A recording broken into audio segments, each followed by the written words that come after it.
As a breakup coach, if someone broke up with me right now, this is what I would do to get my ex back. So the first thing is, if you can see it coming, you graciously accept the breakup.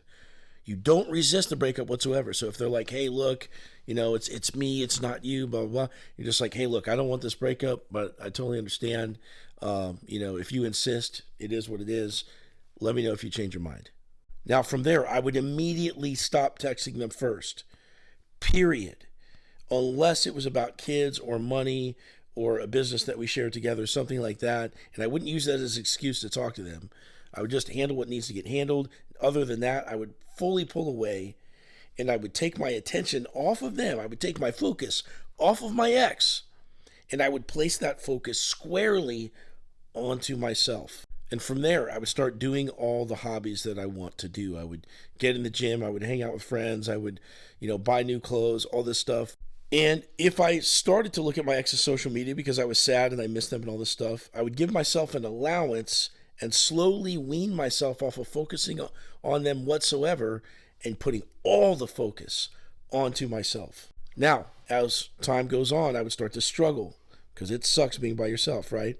So I would get into meditation. I would get into yoga. I would get into breath work. And I would learn how to zen myself out, get out of my head, and stop creating depression and anxiety for myself. And that would enable me to go longer in no contact and, basically siege warfare, starve my ex out of the castle.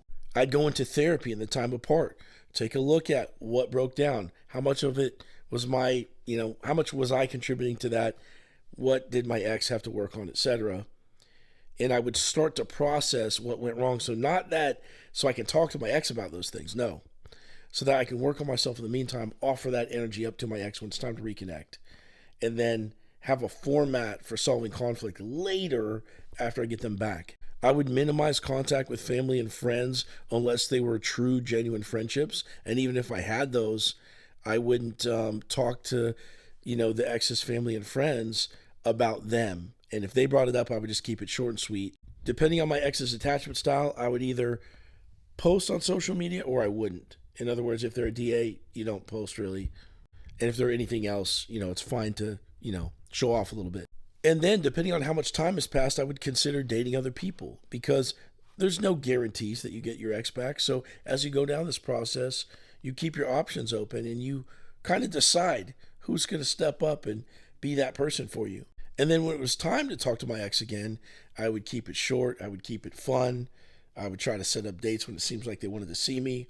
And I would keep that going for quite some time before I ever mentioned getting back together.